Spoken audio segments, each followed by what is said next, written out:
তাহলে প্রথমে একটু তাকবীর দাও তো, নারে তাকবীর। আর একটু আস্তে বলো, নারে তাকবীর। আরো আস্তে বলো, নারে তাকবীর। এবারে একটু জোরে হবে না, নারে তাকবীর, নারে তাকবীর। এত জোরে তাকবীর দাও যেন এই প্যান্ডেলের সাথে উড়ে চলে যায়, আবার করে নতুন ভাবে তৈরি করতে হয়, সেরকম ভাবে নারে তাকবীর। জলসাই কমিটি নারে তাকবীর। মাশাআল্লাহ, আলহামদুলিল্লাহ। তো শুনতে থাকুন, কবি কি সুন্দর কথাই, কি সুন্দর ছন্দ লিখছে।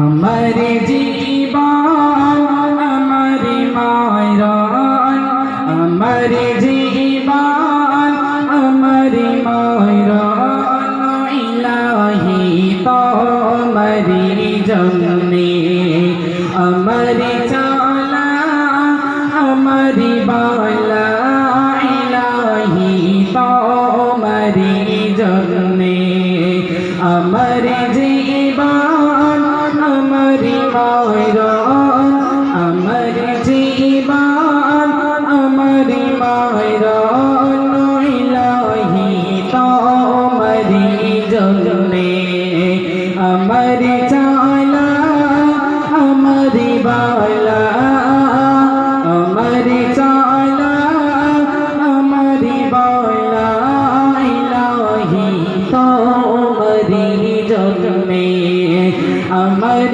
জীবন আমার মায়রা, ইলাহি তোমারি জন্যে।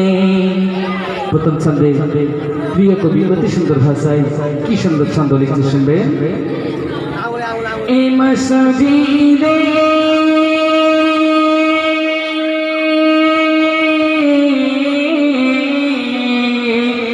মসজিদে ও মজলিসে আছো তুমি হৃদয় জোড়ে, মসজিদে ও মজলিসে আছো তুমি হৃদয় জোড়ে, আমার হাসি আমার করুণা, আমার হাসি আমার করুণা, ইলাহি তোমারি জন্যে, আমার চালা আমার বালা, ইলাহি তোমারি জন্যে, আমার জীবন আমার মায়রা, ইলাহি তোমারি জন্যে।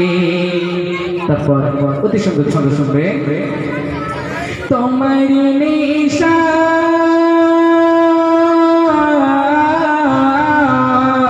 তোমার নিশ্বাস আমার মঞ্জিল, তবুই দিন হবে না কাবিল, আমার রোগো আমার সিজদা, আমার রোগো আমার সিজদা, ইলাহি তোমারি জন্যে, আমার চালা আমার বালা, ইলাহি তোমারি জন্যে, আমার জীবন আমার মায়রা, ইলাহি তোমারি জন্যে, আমার চালা আমার বালা, ইলাহি তোমারি জন্যে। নারে তাকবীর। তোমাদের মন কোন দিকে আছে বলছি? নারে তাকবীর। আর একটু আসতে হবে না, নারে তাকবীর। জলসায় কমিটি শ্রোতা বিন্দু জোরে হবে না, নারে তাকবীর, নারে তাকবীর।